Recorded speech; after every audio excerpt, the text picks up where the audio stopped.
이 초등임용고시가요, 안타까운 현실이지만 누군가는 합격하고 누군가는 불합격하는 상대평가 시험이죠. 이 시험에서 내가 몇 점 정도 받아야 합격할 수 있을까요? 자, 여러분은 실제 문제풀이를 할 때 이와 같이 문제풀이를 하셔야 하는 거예요. 이러한 일점들이 모여서 변별력을 만드는 거거든요. 만약에 불합격을 한다면 불합격의 원인은 너무나 명백합니다. 초등임용고시 실전고사에 대한 답을 써내지 못했기 때문이에요. 그러면 어떻게 써낼 수 있는가? 어떻게 합격할 수 있는가? 자, 이렇게 진행되는 쿠키넷의 2027학년도 한큐 패스 연간 커리큘럼과 함께 하시면 80점 만점 중에서 60점 이상 받을 수 있지 않을까요?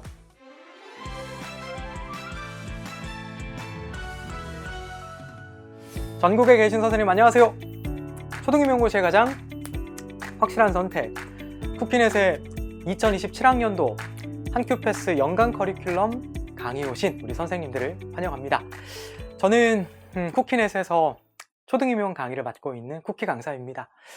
간단히 제 소개를 해드리면 EBS에서 강의를 했었고요. 그리고 교재 집필 검토도 했었고, 운이 좋게도 EBS 강의할 때 인기 강좌로 선정되기도 했습니다. 그리고 여러분과 같이 교육대학교 졸업하고 초등학교에서는 10년 동안 담임교사로 학생들을 가르쳤습니다. 그리고 재직 시절에는 서울시 교육청 교수학습지원센터 교사 전문 자문단으로 활동하기도 했었고요. 그리고 당시에 핀란드의 교육연수단으로 참여한 적이 있었는데, 그때 한국연수단 대표로 핀란드 모 학교에서 시범 수업을 하기도 했습니다. 현재는 쿠키넷에서 여러분 앞에서 전국에 계신 예비 초등교사들께 초등학교 교육과정을 알기 쉽게, 그리고 깔끔하게 구조화해서 강의하면서 여러분의 초등임용고시 합격을 위해서 일하고 있습니다. 반갑습니다. 이 시간 OT 강의에서는 1년 동안 초등임용고시 합격을 위해서 쿠키넷의 한큐 강의 커리큘럼이 어떻게 구성되고 우리가 어떻게 공부하면 좋을 것인가에 대해서 이야기 나눠보도록 할게요. 오늘 촬영 날짜가 2025년 12월 3일입니다. 그리고 일주일 뒤에 12월 10일이 되면 2026학년도 1차 합격자 발표가 나요. 자, 그리고 그 1년 뒤에는 여러분이 응시하신 2027학년도 시험의 1차 합격자 발표가 나겠죠. 이 초등임용고시가요, 안타까운 현실이지만 누군가는 합격하고 누군가는 불합격하는 상대평가 시험이죠. 이 시험에서 현재까지는요, 최종 합격에 결정적인 영향을 주는 게 뭐냐고 하면 바로 80점 만점의 전공 초등학교 교육과정 A, B 시험입니다. 자, 제가 오늘 진행하게 될 이 오리엔테이션 강의의 결론을 먼저 말씀드리면요, 오늘 강의의 결론은 써보는 용기입니다. 써보는 용기. 우리는 2026년 11월 둘째 주 토요일에 고사장에 들어가서 이와 같은 시험지를 받아볼 거예요. 그리고 그 시험지에 나의 답안을 쓰고 그 답안이 정답 처리되기 위한 목적으로 지금부터 내년 11월 시험 직전까지 열심히 공부할 거잖아요. 네, 목적이 뭐라고요? 네, 이 시험 문제에 대한 나의 답안을 써내고 득점하는 것이 목적입니다. 자, 그래서 필요한 것이 바로 써보는 용기입니다. 다른 방향으로 접근할 수도 있겠죠. 실전 문제를 접하거나 답을 쓰려고 용기 내기보다는 이 실전고사에 대한 것을 나중으로 미루는 분들도 많습니다. 교과 지식에 파묻혀서 일단 공부해야지, 일단 더 지식을 쌓아야지 하면서 방대한 지식만 짊어지고 있는 분들도 꽤 많습니다. 여러분은 절대로 그렇게 하시면 안 돼요. 자, 오늘 강의의 결론이 뭐라고요? 네, 맞아요. 써보는 용기입니다. 써보는 용기. 모든 지식을 암기하고 완성하고 더 채워 넣어야지가 아니라 1년 내내 실전 문제 풀어봐야지. 이게 결론입니다. 이게 바로 써보는 용기예요. 자, 이러한 결론에 도달하기 위한 오늘의 이야기를 한번 풀어나가 보도록 하겠습니다. 여기 화면에 보시는 이 시험지는 지난달에 시행된 2026학년도 실전고사 문제지이고요. 저도 매년 수험생들과 함께 고사장에 들어가서 시험을 보고 나옵니다. 올해도 시험을 보고 나왔어요. 토요일 시험 직후에 여러분 선배 수험생분들이 쿠키넷에 가채점 서비스를 신청해서 작성 답안을 입력했고요. 그 시험 당일, 그러니까 토요일 18시부터 1차 가채점을 시작해서 최종 테스트 리포트도 제공해드리고 제가 해설 강의도 했었는데요. 그 가채점 통계를 보니까 전국 가채점 평균이 약 52점 정도 됩니다. 52점. 여러분, 52점이면 높은 점수일까요? 낮은 점수일까요? 참고로 1년 전 시험은 가채점 평균이 얼마였냐고 하면 그때 당시 47점 정도 됐어요. 1년 전 쿠키넷 가채점 전국 평균이 47점 정도 됐거든요. 자, 그런데 그때는 조금 보수적인 관점으로 채점을 했었어요. 그런데 올해는 조금 더 허용적 관점으로 채점을 했거든요. 만약에 작년 시험을 올해와 같은 수준으로 채점을 했다면 평균이 1, 2점 정도 높게 나왔을 것 같아요. 그러면 작년 가채점 평균은 48점 또는 49점 정도 된다고 보고요. 올해 시험 가채점 평균이 52점 정도 되니까 작년 평균보다 최소 3점, 4점은 높은 시험이었습니다. 참고로 같은 해 쿠키넷 파이널 3회 모의고사 평균이 51.88이었거든요. 거의 52점이죠. 그래서 그 3회 모의고사와 실전고사가 난이도가 아주 비슷했습니다. 자, 그러면 이 시험에서 내가 몇 점 정도 받아야 합격할 수 있을까요? 아직까지 2026학년도 1차 합격선 점수가 공개되지는 않았어요. 보통 1차 합격자 발표날 공개되기 때문에 일주일 뒤에 12월 10날 발표될 것 같습니다. 자, 그래서 그 이전 자료를 보면서 이야기를 이어가 보면요. 내가 몇 점 정도 받아야 합격할까? 한번 알아볼게요. 2025학년도와 2024학년도의 지역별 1차 합격선입니다. 참고로 지금 보시는 자료는 쿠키넷에서 합격 다이어리라는 이름의 PDF 파일을 제공해 드리거든요. 여러분이 쿠키넷 홈페이지 로그인 하시면 나의 강의실에 들어오고 이 나의 강의실에 강좌 공지사항에 이 파일이 올려져 있어요. 다운로드 받아서 보시면 되기 때문에 필기는 안 하셔도 될 것 같습니다. 만약에 내가 경기 지역에 응시한다고 가정을 한번 해볼까요? 2026학년도 1차 컷은 아직 안 나왔기 때문에 작년 1차 컷을 확인해 보면 77.5점입니다. 그리고 재작년 1차 컷은 87.7점이에요. 차이가 10점 정도나 되죠. 자, 2024학년도 시험 문제가 더 쉬웠고 2025학년도가 조금 더 어려웠다라는 뜻입니다. 아마도 2026학년도에는 작년보다, 그러니까 2025학년도보다는 1차 컷이 더 높아질 것 같습니다. 그리고 밑에 보시면 1차 시험 총합 126점이 있고요. 그리고 그 126점을 구성하는 점수들이 표시되어 있습니다. 바로 왼쪽에서부터 차례대로 1교시 교직 논술이 20점이고요. 그리고 교육과정 A, B 합산이 80점입니다. 그리고 내신 20점, 지역 가산점이 6점이라서 모두 더하면 126점이죠. 자, 이 중에서 1차 시험만 놓고 보면 126점이 만점이고요. 그리고 이 중에서 빨간색으로 표시한 숫자가 있는데 이 빨간색으로 표시한 점수는 2차까지, 최종까지 가져가는 점수이다라는 뜻입니다. 그러니까 1차 총점 126점 만점 중에서 1.5배수 컷이 정해지죠. 자, 1차 합격자가 선발이 되면 126점 만점 중에서 내신 점수와 지역 가산점이 2차에서는 없어집니다. 그런 뒤에 빨간색으로 표시한 100점 만점에 해당하는 점수만 가지고 올라가는 거죠. 자, 거기에 2차 점수가 또 100점이라서 총 200점 만점 중에서 최종 합격자가 결정되는 시스템입니다. 자, 그 중에서도 1차는 총점이 126점이죠. 자, 그러면 내가 만약에 1차 전공교육과정 A, B 총점이 올해 시험 딱 평균만큼 받았다라고 가정해 볼까요? 평균이 52점이라고 했죠. 그리고 교직 논술이 만약에 18점이라면 여기까지 합산 점수가 70점이죠. 18점, 52점이니까 70점. 그러면 여기에다가 나의 내신 점수와 지역 가산점을 합산한 점수가 26점 만점 중에서 만약에 8점만 더 있다고 하면 78점이잖아요. 78점. 보시면 2025학년도 기준으로 78점이면 경기 지역 딱 1.5배수 정도 되는 점수입니다. 그리고 내신 그리고 지역 가산점 26점 중에서 내가 18점 정도를 보유하고 있다면 그때는 88점이 되죠. 88점. 88점이면 2024학년도 기준으로 경기 지역 1.5배수 정도 되는 점수입니다.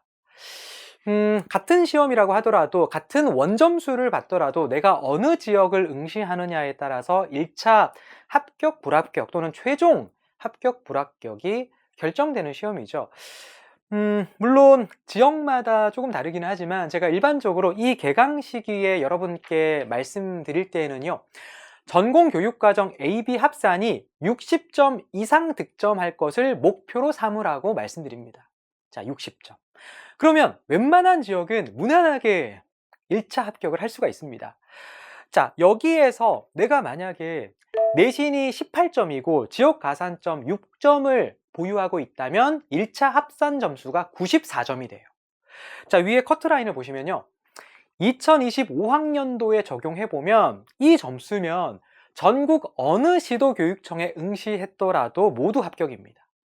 그리고 밑에 있는 2024학년도 기준이라면 서울 지역과 세종, 대전, 광주를 제외한 나머지 시도교육청에 모두 합격하는 점수예요.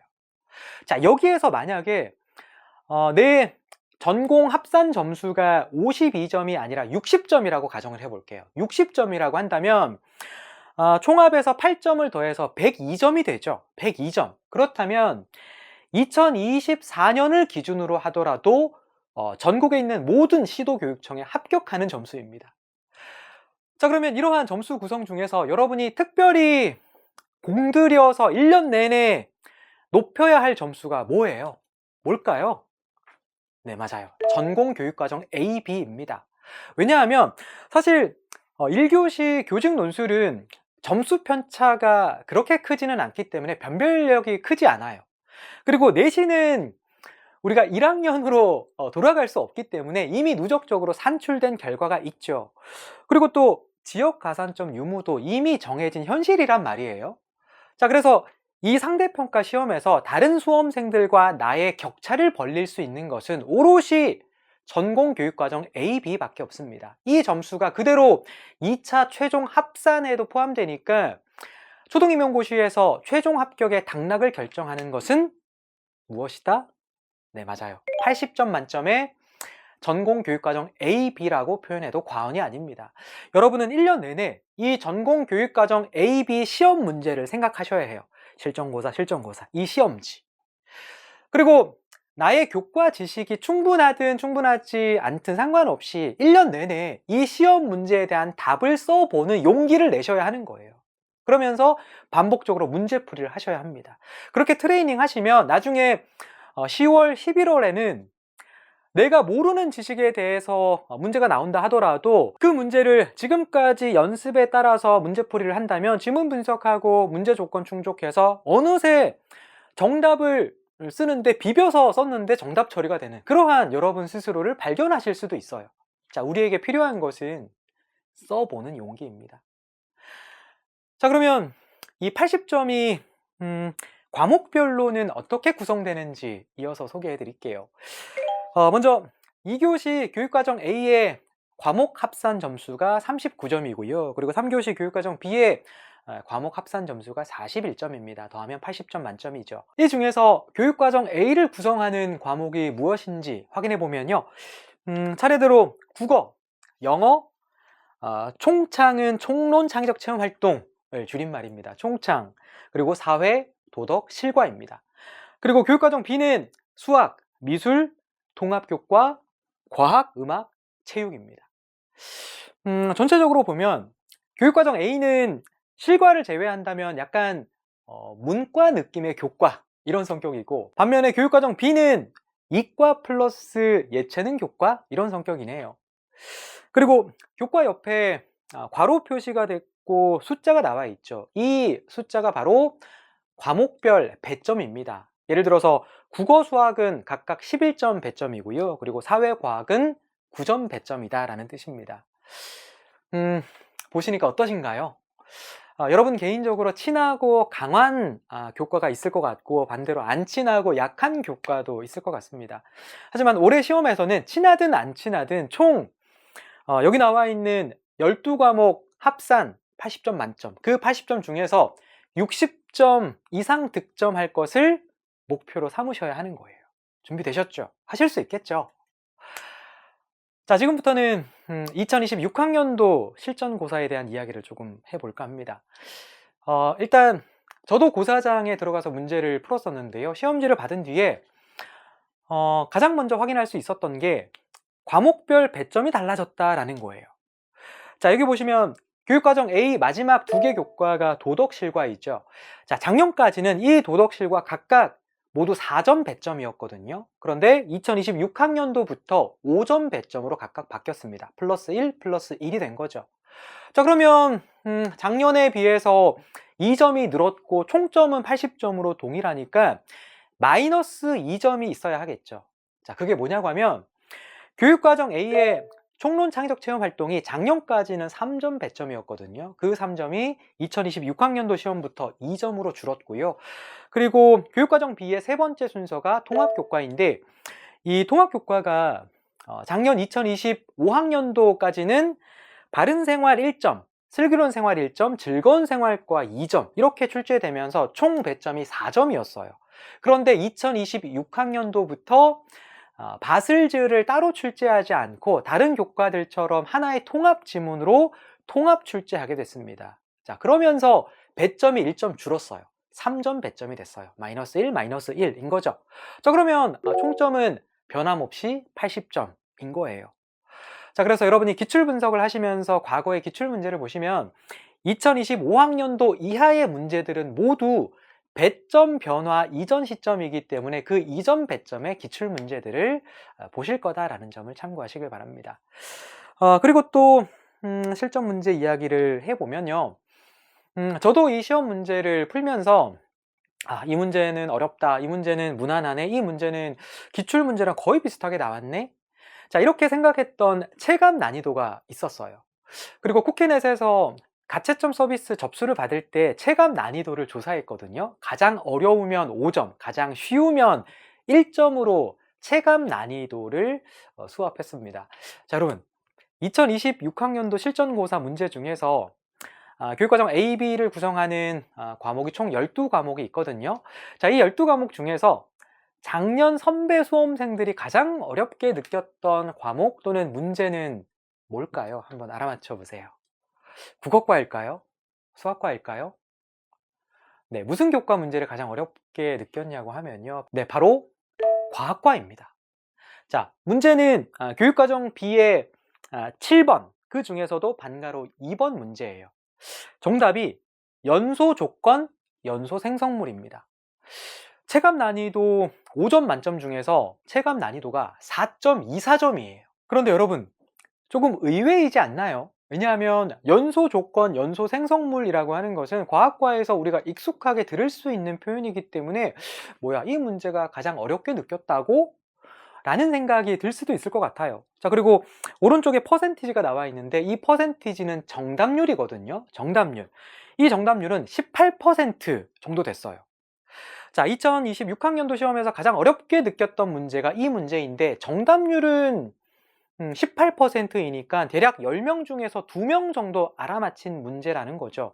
자, 그렇기 때문에 이 문제가 결과만 놓고 보면, 정답률만 놓고 보면 완전 최강 난이도 문제, 완전 킬러 문항 그런 수준은 아니었다라는 뜻이에요. 정답률이 낮은 것은 어떤 애는 10% 미만 한 자릿수 정답률도 있거든요. 자, 그런데 왜 이 문제를 가장 어렵게 느꼈는가? 왜냐하면 이 문제가 예상 밖의 문제였기 때문입니다.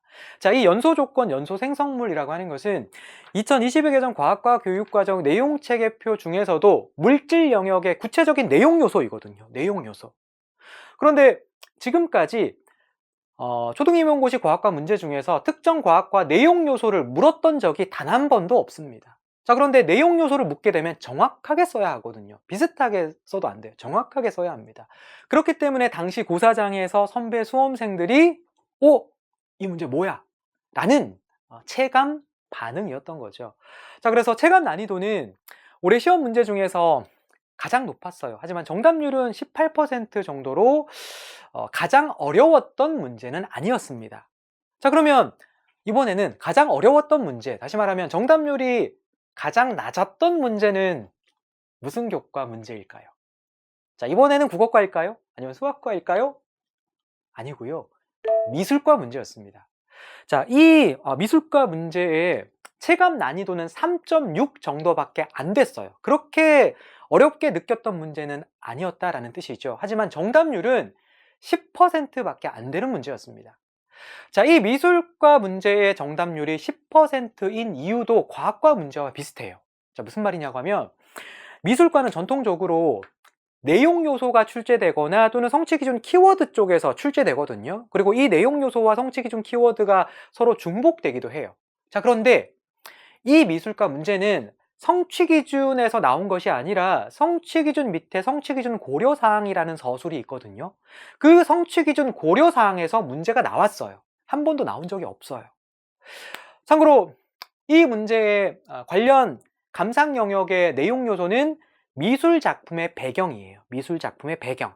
그리고 이와 관련된 성취 기준 키워드는 시대적 배경, 지역적 배경입니다. 자, 무슨 말이냐고 하면 우리가 미술 작품을 감상할 때 그 작품만 독립적으로 감상하는 것이 아니라 그 작품이 만들어진 시대적 배경도 생각해보고 지역적 배경과도 연결해서 해당 작품을 감상하고 이해할 수가 있겠죠. 자, 여기까지는 아주 많은 수험생들이 이미 준비한 상태였어요. 자, 그런데 문제가 어떻게 나왔는가 제가 직접 보여드릴게요. 교육과정 B 4-반가로 3번 문제인데요. 그림을 보시면 오윤 작가의 윷놀이라는 작품이 나와 있고요. 그리고 해링의 무제, 춤이라는 작품도 나와 있습니다. 자, 그런 뒤에 문제 지문을 어떻게 구성했는지 살펴보면 오윤은 우리나라 전통 미술과 서민들의 고단한 삶에 애정을 가졌다 라고 나와 있고요. 그리고 해링은 인종차별에 반대했다라는 내용이 나와 있습니다. 자, 그리고 그 밑에는 종합을 해서 오윤과 해링은 점점점. 자, 이런 내용을 지문으로 제공했던 거예요. 자, 여기 화면에서는 여러분의 이해를 돕기 위해서 부분적으로 음영 처리가 되어 있기도 하고 그리고 중요한 내용에 빨간 마킹이 표시되어 있기도 하죠. 자, 여러분은 실제 문제풀이를 할 때 이와 같이 문제풀이를 하셔야 하는 거예요. 자, 여기 지문에서는 수험생들이 어떤 키워드를 캐치해내야 하는 걸까요? 여러분, 여기 나와 있는 오윤, 해링, 우리가 뭐라고 부르죠? 작가 또는 미술가라고 부르죠. 미술가. 자, 여기 지문을 보고 미술가를 캐치해야 합니다. 좀 더 구체적으로는 미술가의 심리와 정서라는 표현을 끌어와야 해요. 이렇게 끌어올 수 있었던 분들은 예상 밖의 문제이긴 하지만 약 10% 정도 비율로 정답을 알아맞히신 분들이고요. 반면에 이와 같은 내용이 익숙하기는 한데 특별히 성취 기준 고려 사항을 암기하지 않았다면 최선을 다해서 비벼서 쓰기는 했겠지만 미술가의 심리와 정서라는 표현이 없다면 안타깝지만 오답으로 처리되는 거죠. 자, 여러분이 실제 고사장에 들어가셔서 문제풀이 하실 때 그 실전에서 고득점을 하기 위해서는요, 중요한 것들이 아주 많습니다. 학습 전략도 중요하고 교과 지식을 암기하는 것도 물론 중요해요. 하지만 그 중에서도 무엇보다 중요한 게 뭐냐고 하면 실전 고사에 대한 답을 써내는 능력입니다. 그 능력을 기르기 위해서 지금 우리에게 필요한 것은 써보는 용기라는 거죠. 여러분, 실전 문제 보시면서 워밍업을 조금 하셨을 것 같은데 한 문제 더 보여드릴까요? 자, 한 문제 더 볼게요. 교육과정 A 8번 사회과 문제인데요. 지리 영역이고요. 여러 가지 지도의 요소에 대한 문제입니다. 여러분, 지도의 요소가 뭐죠? 혹시 알고 계신 지도의 요소가 있나요? 자, 지도를 보면 그 지도를 구성하는 요소가 뭐가 있나요? 네, 맞아요. 동서남북, 방위가 있죠. 그리고 축척도 있고 등고선도 있고 그리고 기호와 법례도 있습니다. 이런 게 지도의 요소예요. 자, 반가로 1번 문제를 보시면 지문에 학생 활동 결과물이 나와 있고요. 거기에는 학생 A, B, C, D가 쓴 텍스트가 있습니다. 자, 이 4명 학생은 지도의 요소 중에서 차례대로 방위, 축척, 등고선, 기호와 법례에 대한 어떠한 텍스트를 남긴 거예요. 그리고 김 교사의 말 중에 빈칸 기억이 있죠. 그 빈칸 기억 앞뒤를 보시면 이 4명 학생 중에서 한 명이 지도의 요소를 잘못 이해하고 있다라는 상황입니다. 자, 그 한 명이 누군지 아시겠어요? 누가 잘못 이해하고 있는 거죠? 네, 누구냐고 하면 학생 C입니다. 자, 학생 C는 등고선에 대한 어떤 텍스트를 남겼는데요. 등고선은 평지를 기준으로 하지 않습니다. 등고선은 평균 해수면을 기준으로 하거든요. 자, 그래서 우리가 이 문제를 풀어내기 위해서는 일단 4명 학생 중에서 학생 C가 틀렸고 빈칸 기억에 들어갈 키워드가 등고선이다. 이 학생은 등고선의 의미를 잘못 이해하고 있다는 것을 먼저 파악해야 하는 거예요. 자, 여기까지 왔으면 거의 정답에 가깝게 온 건데요. 이게 갈림길이에요. 여기까지 왔지만 정답 알아맞히신 분이 있고 틀리신 분들도 있어요. 안타까운 경우입니다. 자, 반가로 1번 문제가 뭐냐고 하면 괄호 안에 기억에 해당하는 용어를 포함해서 그 용어의 의미를 쓰는 것이 문제입니다. 여러분, 기억에 해당하는 용어가 뭐예요? 네, 맞아요. 등고선이죠. 그러면 그 등고선에 의미를 간단하게 써주면 정답 처리가 되는 거예요. 자, 그런데 안타깝게도요, 이 문제를 실제로 채점을 해보니까 이렇게 답안을 써서 오답으로 처리된 분들이 많았습니다. 어떻게 썼냐고 하면 등고선은 평지를 기준으로 하지 않고 평균 해수면을 기준으로 한다. 이렇게 썼어요. 다시 말씀드릴게요. 등고선은 평지를 기준으로 하지 않고 평균 해수면을 기준으로 한다. 이 말이 어떤가요? 이 말이 틀린 말이 아니에요.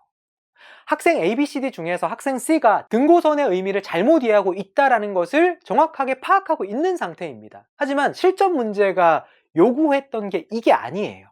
실전 문제에서 등고선의 의미를 쓰라고 했죠. 틀린 이유를 설명하시오라고 하지 않았습니다. 그래서 등고선은 평지를 기준으로 하지 않고 평균 해수면을 기준으로 한다. 이렇게 답안을 썼다면 등고선의 의미가 모두 포함되어 있는 내용은 아니에요. 그렇기 때문에 엄밀한 채점 기준으로 보면 오답입니다. 여러분, 등고선이 뭐예요? 등고선. 네, 등고선은 지도에서 높이가 같은 곳을 연결해서 땅의 높낮이를 나타낸 선이 등고선이죠. 선입니다. 자, 4학년 사회 교과서에 나오는 내용이에요.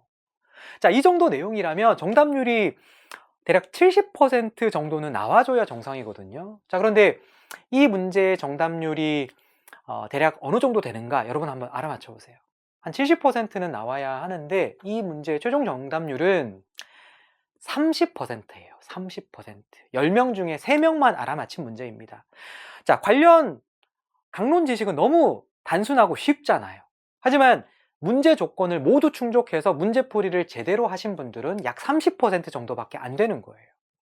반면에 등고선의 의미는 내가 잘 알고 있지만 암기하고 있지만 문제 조건을 최종적으로 확인하지 못해서 문제풀이를 제대로 못하신 분들, 틀리신 분들은 70%가 되는 거예요. 자, 이런 점수, 이러한 일점들이 모여서 변별력을 만드는 거거든요. 자, 이 문제를 알아맞히기 위해서 아주 심오한 지리 영역의 어떠한 지도와 관련된 그런 교육론 지식이 필요한 건 아니잖아요. 뭐가 필요한 거죠? 네, 써보는 용기가 필요한 겁니다. 자, 먹어본 사람이 맛을 안다라는 말이 있거든요. 비슷하게 실전 문제풀이 연습을 해본 사람이 실제 고사장에서 정답을 쓸 확률이 높은 거예요. 자, 1년 내내 이렇게 실전 문제풀이 연습을 한 사람과 안 한 사람이 결과가 같을 수가 있을까요? 여러분, 초등임용고시 실전 문제 지문은요, 하위 문항별로 지문이 구성됩니다. 불필요한 내용을 쓸데없이 넣어놓지는 않아요. 그래서 기본적으로 여러분이 문제풀이를 하실 때에는 여기 화면에 보시는 것처럼 하위 문항별로 해당 지문 내용을 딱딱 구분해서 파악하고 분석하는 연습이 필요합니다. 이러한 문제풀이 연습은 방대한 지식과는 별개의 문제예요. 자, 그래서 오늘 OT 강의의 결론이 뭐라고 했죠? 네, 잘 기억하고 계시죠? 써보는 용기입니다. 이걸 빨리 깨달으셔야 해요. 자, 중요한 것은 실전 고사에 대한 답을 쓸 수 있는 능력입니다. 그 능력은 방대한 지식만 추구해서는 이루어지지 않아요. 그래서 우리 쿠키넷에서는 1년 한큐 패스 커리큘럼을 어떻게 구성했는가, 그 문제풀이 실력을 기를 수 있도록 구성했겠죠. 그 내용을 소개해 드릴게요. 쿠키넷의 2027학년도 대비 한큐 패스 커리큘럼을 타임라인을 보면서 간단히 압축해서 표현하자면, 실전고사에서 시작해서 실전고사로 끝납니다. 뭐에서 시작해서 뭐로 끝난다고요? 네, 실전고사에서 시작해서 실전고사로 끝납니다. 그리고 7월 달까지의 ABC 통합 강의 시즌으로 본다면 스키마 강의에서 시작해서 타겟팅 강의로 끝납니다. 여러분 암기해 두세요. 뭐에서 시작해서 뭐로 끝난다고요? 네, 스키마 강의에서 시작해서 타겟팅 강의로 끝납니다. 기억해 두세요. 우리 한큐 패스 강의는 올해 12월에 시작해서 내년 11월에 끝이 납니다. 그러니까 현재 12월에는 2026학년도 초등임용고시 전공교육과정 AB 실전고사 문제를 가지고 진단평가를 실시하고 있습니다. 그리고 내년 11월에는 여러분이 2027학년도 초등임용고시를 보고 난 뒤에 제가 해설 강의 해드릴 거고, 그리고 여러분 개개인별로 채점도 해드릴 거예요. 자, 그래서 타임라인으로 본다면 쿠키넷의 2027학년도 대비 한큐 패스 커리큘럼은 2026학년도 실전고사에서 시작해서 2027학년도 실전고사로 끝난다, 이렇게 표현할 수가 있습니다. 여러분 절대로 실수하시면 안 돼요. 나는 대략 7월달, 8월달까지 엄청난 학습과 엄청난 인풋을 마친 뒤에 그때부터, 그러니까 약 9월달부터 실전 예상 문제 또는 모의고사 문제를 풀어보면서 문제풀이 감각을 익혀야지, 이렇게 하시면 절대 안 돼요. 그렇게 공부하면 사실 교과별 기출 분석도 안 되어 있을 확률이 매우 높습니다. 사실 이 시험에서 고득점 할 수 있는 방법은 두 가지가 있어요. 그 중에 하나는 실전 문제에서 요구하는 지식을 내 머릿속에 잘 갖고 있어야 한다, 지식적인 측면이고요. 그리고 두 번째가 중요한데요. 두 번째는 문제풀이 감각을 활용해서 제한된 시간 안에 나의 손근육을 이용해서 답안을 쓰고 최대한 득점하는 거예요. 문제풀이 측면이죠. 스킬적인 측면입니다. 자, 우리는 이 두 가지를 당연히 모두 다 준비할 거예요. 자, 그런데 여러분의 1차 점수와 합격의 당락을 결정하는 것은 이 두 가지 중에서 사실 첫 번째 지식적인 측면이 아닙니다. 두 번째예요. 문제풀이 감각 측면에 있습니다. 왜냐하면 실제로 고사장에 들어갔을 때 시험 문제가 나에게 요구하는 것은 그 중에 대략 반 정도는 내가 공부하면서 익히 봤던 내용들이고요. 반대로 나머지 반 정도는 아주 생소한 내용들일 거예요. 그래서 지식적인 측면에서만 그 분량이나 또는 그 깊이 측면에서 완벽하게 채울 수 있는 시험이 아니에요. 그리고 나의 두뇌 용량도 한정되어 있잖아요. 그리고 만약에 내가 알고 있는 지식이라 하더라도 문제의 의도나 조건을 고려하지 않는다면 그 지식을 정답 버전으로 써내지 못하는 경우도 아주 많습니다. 그래서 여러분이 지식적인 측면에만 너무 집착하지는 말라라는 거예요. 그렇게 하면 안 됩니다. 자, 그런데 두 번째가 중요하다고 했죠. 여러분이 문제풀이 실력이 좋으시면요, 문제풀이 감각을 길러놓은 상태에서 실전고사 문제풀이를 하시면요, 어떠한 생소한 문제가 나에게 특정 답안을 요구하더라도 최대한 구조적으로 문제에 접근할 수가 있어요. 그런 뒤에 지문의 힌트와 문제 조건을 활용해서 답을 써낼 수 있는 능력이 생기는 거예요. 답을 써낼 수가 있어요. 그래서 우리는 두 가지 측면, 다시 말하면 지식적인 측면과 문제풀이 측면, 이 두 가지를 동시에 추구해야 한다라는 거죠. 자, 그러기 위해서 우리 쿠키넷에서는 연중 실전 문제풀이 연습을 하게 됩니다. 바로 진단평가, 그리고 2월, 4월, 6월 모의고사를 실시합니다. 참고로 이 2모, 4모, 6모는 어떤 문제냐고 하면요, 지금까지 쿠키넷 모의고사 문제로 출제됐던 문항들이 있겠죠. 문제은행 문제들이에요. 그 문제은행에 있는 문제들 중에서 올해 2027학년도 시험에서 출제될 걸로 예상이 되는 퀄리티 높은 문제를 선정하고, 그리고 필요에 따라서 그 문제를 2027학년도 버전에 맞게 재구성해서 만든 문제가 2모, 4모, 6모 문제입니다. 참고로 말씀드리면 우리 쿠키랩에서 모의고사 문제를 출제하는데요, 그 당해 연도에는 적중하지 않았지만 그 다음 해나 그 다음 해에 적중한 경우가 있습니다. 예를 들어서 2024학년도 과학과 문제 중에 이런 문제가 있었거든요. 자기 쌍극자의 성질에 대한 문제가 있었어요. 무슨 문제냐고 하면 막대 자석이 있어요. N극, S극이 있죠. 자, 그런데 이 막대 자석을 반으로 딱 가르면 한쪽은 완전한 N극이고 나머지 한쪽은 완전한 S극이 아닙니다. 막대 자석을 자르면 이 안에서 다시 N극, S극이 형성되는 거예요. N극, S극, N극, S극. 자, 이게 기출 문제인데요. 이 문제가 그 전년도, 그러니까 2023학년도 쿠키넷 모의고사 문제였어요. 자, 그런데 쿠키랩에서 2024학년도 당시의 모의고사 문제를 출제할 때에는 최대한 전년도, 전전년도 모의고사 소재는 피하는 편이거든요. 자, 그렇게 되면 실전고사에서 유의미하게 활용되고 적중될 수 있는 그와 같은 자기 쌍극자와 같은 문제, 쿠키넷 문제은행에 있는 좋은 문제, 그러한 문제들이 아깝게 버려질 수 있는 거잖아요. 자, 이처럼 쿠키넷 역대 모의고사 문제 중에서 정말 중요하고 정말 출제될 것 같다 라고 판단되는 문제들을 선별해서 2모, 3모, 6모 문제로 구성하고 인쇄해서 시기가 되면 여러분 각 가정으로 봉투 모의고사 형식으로 배송을 해 드릴 겁니다. 자, 그런데 여러분이 이 2, 4, 6모를 풀어보는 그 시즌에는 아직 내용 공부가 완성된 것이 아니죠. 아직 진도를 나가지 않은 교과들도 있겠죠. 자, 그래서 예를 들어서 2월 모의고사 시즌이 되면 자료실에 2월 모의고사 문제를 풀어내는 데 필요한 교과별 참고 자료를 업로드해 드릴 겁니다. 자, 그러면 여러분은 그 교과별 참고 자료를 먼저 공부한 뒤에 2월 모의고사를 풀어보셔도 되고요. 아니면 일단은 그냥 부딪히는 거예요. 일단 문제부터 풀어보고 그런 뒤에 교과별 참고 자료를 보시면서 해당 내용 공부를 하시면 되겠죠. 또는 다가오는 교과 공부에 대한 선 경험을 하실 수 있는 거죠. 자, 이렇게 연중 실전 문제풀이 연습을 해야지만 문제풀이 감각, 문제풀이 능력을 기를 수가 있는 거예요. 그런 뒤에 7월에 ABC 강의를 종강하고 그리고 8월에는 여러분이 지금까지 수강하셨던 내용들을 최종 복습해 보시고요. 그런 뒤에 9월, 10월에 파이널 모의고사를 풀어보시고 11월에 고사장에 들어가시면 돼요. 그때 어떻게 하면 되죠? 그때는 1년 내내 여러분이 실전 모의고사 문제풀이 경험이 있으시잖아요. 그 경험 그대로 풀어보시면 됩니다. 자, 현재 시점, 그러니까 12월에는 2026학년도 기출문제로 진단평가를 보고 있습니다. 자, 그 시험 결과를 안내된 구글 폼즈에 입력하시면 우리 쿠키랩에서 세심하게 채점해서 그 결과를 여러분께 테스트 레포트로 배부해 드릴 거예요. 그리고 쿠키넷 유튜브에 들어가 보시면 제가 2026학년도 시험 보고 난 직후에 해설 강의 한 영상이 있거든요. 그 해설 강의 내용도 시청해 보세요. 자, 그리고 이어서 짝수달에 시행되는 2월 모의고사, 4월 모의고사, 6월 모의고사에서도 봉투 모의고사 풀어보시고 채점 서비스 받으셔서 각 문항별로 어떤 키워드가 포함되어야 하는가, 어떤 지문 힌트를 활용하고 어떤 문제 조건을 충족해야 하는가를 연습해 보시는 거예요.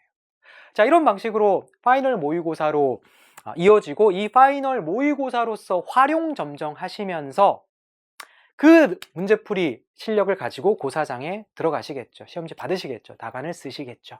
합격할 수밖에 없도록 만들 겁니다. 그러한 커리큘럼으로 구성되어 있습니다.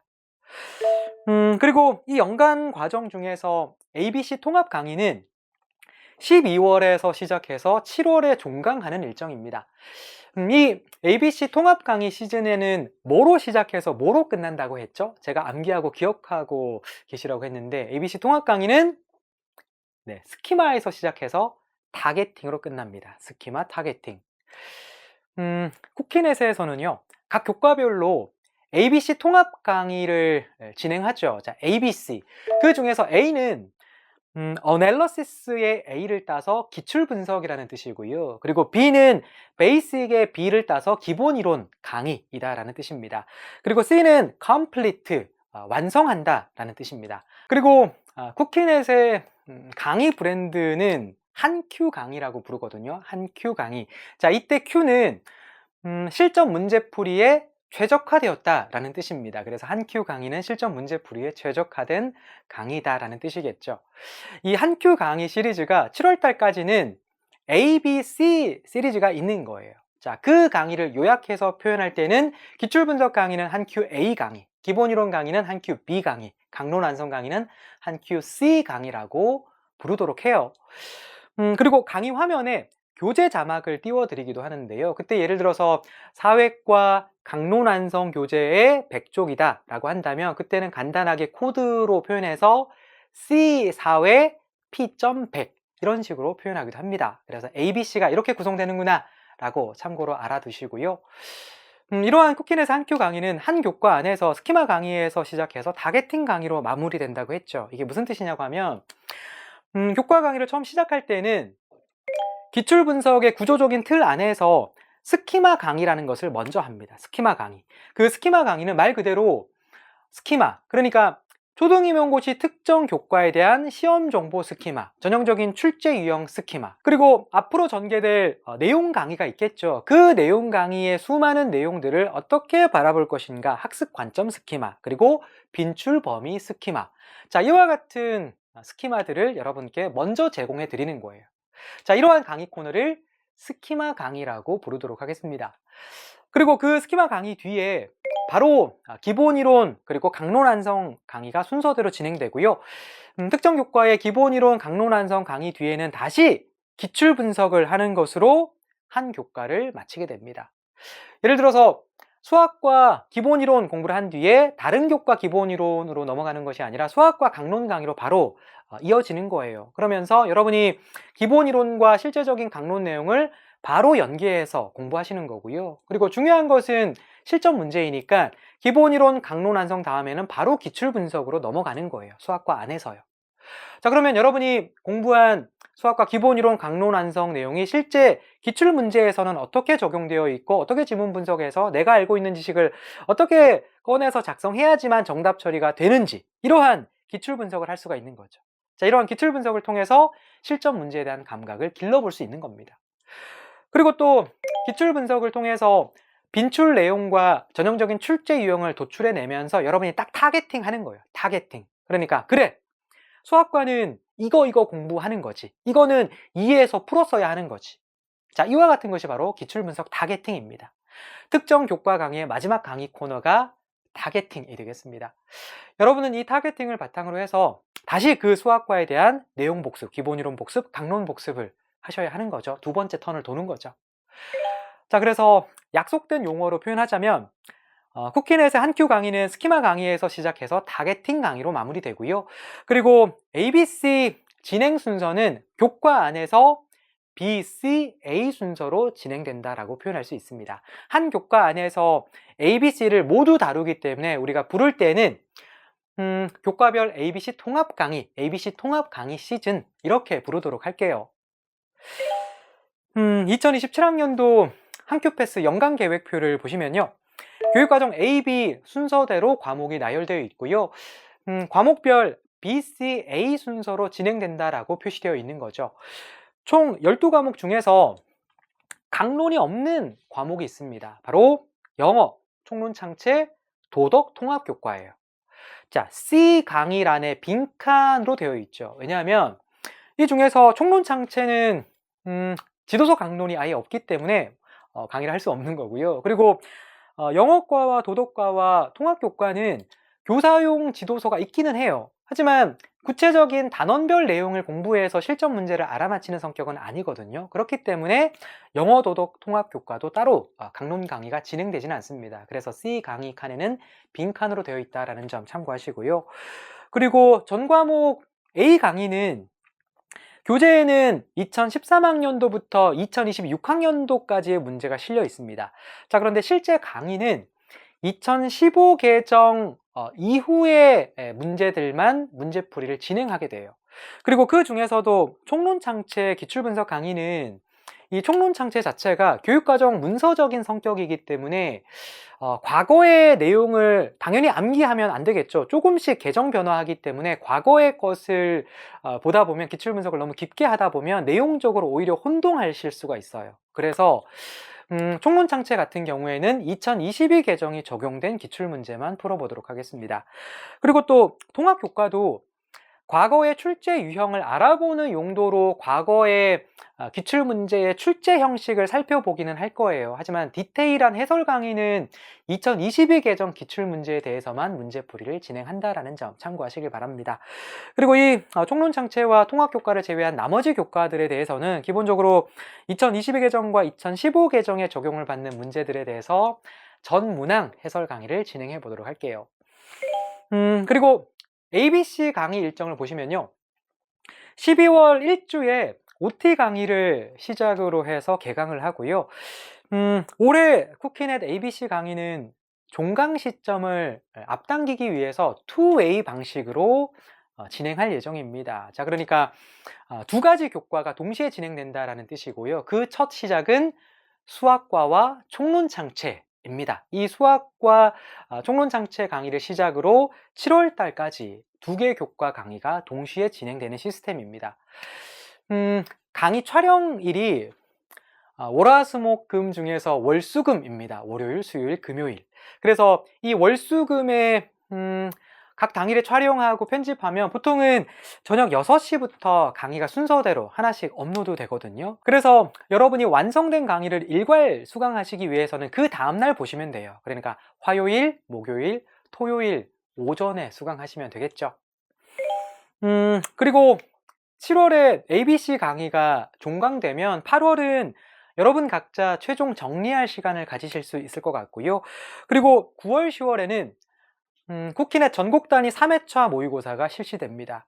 자, 그런 뒤에 마지막 정규 강의로 10월 말 또는 11월 1주에 갈무리 강의를 합니다. 갈무리 강의. 이 갈무리 강의는 우리가 ABC 통합 강의 시즌에 스키마에서 시작해서 타겟팅 강의로 끝난다고 했죠. 그러면 교과별 타겟팅이 있을 텐데 최종 갈무리 강의에서는 교과별 타겟팅을 최종 정리하는 거예요. 자, 이 최종 갈무리 강의를 수강하신 뒤에 11월 둘째 주에 여러분이 고사장에 들어가시겠죠. 자, 그런 뒤에 쿠키넷에서 1년 동안 트레이닝 했던 그 방식 그대로 실전 문제를 풀고 나오시면 됩니다. 그리고 고사 당일에 작성 답안을 쿠키넷 구글 폼즈에 입력하면 가채점은 우리 쿠키랩에서 해드릴게요. 여러분은 2차 준비에 전념하시면 되겠습니다. 이게 여러분의 1년간의 커리큘럼이 될 거예요.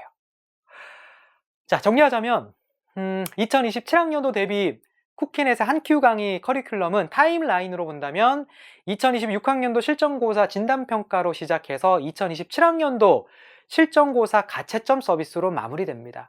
그리고 ABC 통합 강의 시즌으로 보면 각 교과별로 스키마에서 시작해서 타겟팅으로 마무리되는 그러한 포맷이 되겠습니다. 그리고 쿠키넷에서 앞으로 1년 동안 사용할 약속된 용어 한 가지를 더 소개해 드릴게요. 여러분이 1년 동안 준비할 이 초등임용고시가 있죠. 이 초등임용고시의 전공시험 출제 범위가 뭐죠? 출제 범위는 아주 간단하게 표현하자면 초등학교 교육과정입니다. 교육부에서 발간하는 국가 수준의 교육 문서예요. 자, 이 초등학교 교육과정을 우리 강의에서는 CU라고 표현하고 교육과정 원문이라고 부르도록 약속하겠습니다. CU. 그러니까 커리큘럼의 약자예요. CU. 그리고 부를 때는 교육과정 원문. 그리고 색깔은 보시는 것처럼 하늘색으로 나타내도록 할게요. 그런데 우리가 실제적으로 초등임용고시를 준비하기 위해서는 이 교육과정 원문 CU 뿐만 아니라 이 교육과정 원문에 근거하거나 또는 연계된 다른 자료도 공부해야 합니다. 그 대표적인 것이 바로 교사용 지도서입니다. 이 교사용 지도서는 보통 앞쪽에 이론적인 내용을 차지하는 부분이 있는데 그 부분을 지도서 총론이라고 부르고요. 그리고 뒤쪽에 각 단원별로 구체적인 지도 내용이 담겨 있거든요. 이 부분을 지도서 강론이라고 부릅니다. 자, 이 중에서 지도서 총론은 주황색으로 나타내기로 하고요. 그리고 지도서 강론은 회색으로 나타내기로 할게요. 자, 그러면 세 가지인데요. 이 세 가지 출제 범위 외에도 가끔은 교과 교육론 쪽에서 출제되기도 합니다. 자, 이러한 출제 범위를 교육론이라고 쓰고 읽고 그리고 색깔 표시는 노란색으로 하도록 할게요. 정리하자면 전공 초등학교 교육과정 AB 80점 만점이죠. 이 80점 만점 중에서 우리가 60점 이상 득점을 목표로 하기 위해서 과연 무엇을 공부해야 하는가 아주 간단하게 표현하자면 초등학교 교육과정, 다시 말하면 교육과정 원문입니다. 하지만 실제로는 교사용 지도서에 총론과 강론까지 포함해서 공부해야 하고요. 그리고 경우에 따라서 교과 교육론 문제가 출제되기도 한다. 이것이 실제적인 시험 범위라고 보시면 되겠습니다. 자, 그래서 앞으로 우리 강의에서는 이러한 네 가지 색깔로 나타낸 출제 범위를 4대 출제 범위라고 부를 거예요. 4대 출제 범위. 그리고 이 4대 출제 범위에도 속하지 않는 유형도 있어요. 이 유형은 마치 고사장에서 문제를 받아보고 즉석에서 풀어내야 할 수능형 문제 같다라고 해서 그러한 유형은 수능형 또는 기타 유형으로 분류해서 표현하도록 하겠습니다. 자, 그래서 여러분이 올해 연중 테스트 레포트를 받아보실 건데요. 그 테스트 레포트가 파트 1, 2, 3 세 가지로 구성되어 있거든요. 그 중에서 파트 1의 첫 장을 보시면 출제 근거별 득점 분포가 표시되어 있습니다. 거기에도 4대 출제 근거가 색깔별로 표시되어 있어요. 그리고 파트 2로 넘어가면 교과별 출제 비율과 문항별 평가 기준과 그리고 교과별 타겟팅 리스트가 있습니다. 여기에도 4가지 또는 5가지 색깔 표시가 되어 있습니다. 자, 이 중에서 위에 나와 있는 원 그래프를 보시면 더블 원 그래프입니다. 그러니까 바깥쪽 원도 있고 안쪽 원도 있어요. 이 중에 바깥쪽 원은 예를 들어서 국어과는 전체 배점이 11점인데 그 11점을 100%로 했을 때 그 회차의 국어과 문제의 4대 출제 근거 비율을 바깥쪽 원으로 각각 포션을 차지해서 표시하는 거예요. 그리고 안쪽에 있는 원은 전체 배점 중에서 여러분의 득점 비율을 나타낸 그러한 원입니다. 더블 원 그래프예요. 그리고 오른쪽의 문항별 평가 기준은 각 문항이 우리 수험생들에게 무엇을 평가하고 싶은가, 우리에게 무엇을 묻고 있는가를 나타낸 겁니다. 자, 거꾸로 생각하면 우리는 평가위원이 우리에게 묻고 싶은 그러한 교과별 핵심을 파악해서 공부해야 하는 거죠. 그리고 밑에는 타겟팅 리스트가 나와 있는데요. 이 타겟팅 리스트는 특정 회차에만 해당하는 것이 아니라 전 회차별로 이 타겟팅 리스트를 늘 점검해야 한다는 뜻입니다. 초등임용고시 국어과에서, 만약에 국어과라고 한다면 이 초등임용고시 국어과에서 출제될 수 있는 범위를 간단하게 나타낸 거예요. 자, 그리고 이에 대한 좀 더 디테일한 버전은 국어과 기출분석 교재에 나와 있어요. 그 기출분석 교재 맨 뒤에 타겟팅 코너에 나와 있고요. 그 디테일한 타겟팅 표를 심플 버전으로 만든 것이 여기 나와 있는 타겟팅 리스트입니다. 자, 진단평가에서 시작해서 2027학년도 실전고사란까지 만들어져 있어요. 참고로 12개 과목 중에서 국어과는 다른 교과와 달리 지도서 부록을 봐야 합니다. 이 지도서 부록은 초록색으로 표시하도록 할게요. 그리고 테스트 리포트를 구성하는 3가지 파트 중에서 다음은 파트 3인데요. 이 파트 3가 가장 중요합니다. 자, 여기 파트 3에서는 세부 문항에 대한 출제 근거가 무엇인지 색깔별로 구분되어 있고요. 그 중에서 내가 쓴 답이 정답으로 처리된 것은 파란색으로 표시되고, 그리고 득점했다고 1점으로 표시가 됩니다. 틀렸다면 0점으로 표현되겠죠. 그리고 오답 처리된 것은 빨간색으로 표시됩니다. 자, 여기에서 여러분이 가져가야 할 게 뭐냐고 하면 단답형 문항 같은 경우에는 어렵지 않지만 서술형 문항 같은 경우에는 파란색으로 표시된 것은 내가 어떤 키워드를 포함시켰기 때문에 파란색으로 정답 처리되었는가를 파악하셔야 하는 거고요. 반대로 빨간색으로 표시했다라고 하는 것은 틀렸다라는 뜻이죠. 자, 이 틀린 문제에 대해서는 내가 어떤 키워드를 포함시키지 못했기 때문에, 또는 내가 어떤 문제 조건을 충족시키지 못했기 때문에 틀렸는가, 이것을 점검하셔야 하는 거예요. 이것을 점검해야 다음에는 틀리지 않게 되는 거죠. 테스트 레포트에는 틀린 서술형 문항에 대해서 틀린 이유가 개별 코멘트로 기록됩니다. 그 내용을 확인하시면서 내가 왜 틀렸는지, 어떤 키워드가 포함되지 않은 건지를 확인하시면서 다시 피드백하시고, 다시 내용 보시고, 다시 문제 풀어보시고, 이러한 과정을 통해서 문제풀이 능력을 키워나갈 수가 있는 거죠. 자, 이렇게 파란색, 빨간색 점검을 하셔야 연중 모의고사가 진행될수록 문제풀이 실력이 향상되는 거예요. 자, 이렇게 진행되는 쿠키넷의 2027학년도 한큐 패스 연간 커리큘럼과 함께 하시면 80점 만점 중에서 60점 이상 받을 수 있지 않을까요? 여러분, 오늘 강의의 결론이 뭐라고 했죠? 이제 거의 결론에 달했습니다. 결론은 써보는 용기입니다. 현재 12월 중에 2026학년도 기출문제를 가지고 진단평가를 보고 있다고 했죠. 지금부터 용기를 내보세요. 여러분이 써보는 용기를 내셔서 진단평가에 응시하셔야 하고요. 그런 뒤에 테스트 레포트 받아보세요. 자, 그 뒤에 쿠키넷 유튜브에 올려져 있는 2026학년도 실전고사 해설 강의가 있으니까 그 영상도 보시면서 복기를 한번 해보세요. 합격 다이어리를 보시면 전년도 전국 시도교육청별로 지역별 경쟁률이 나와 있습니다. 그리고 그 옆에 연도별 1차 합격선도 있죠. 지금 현재 촬영하고 있는 시점은 2026학년도 1차 컷이 안 나와 있기 때문에 빈칸으로 되어 있고요.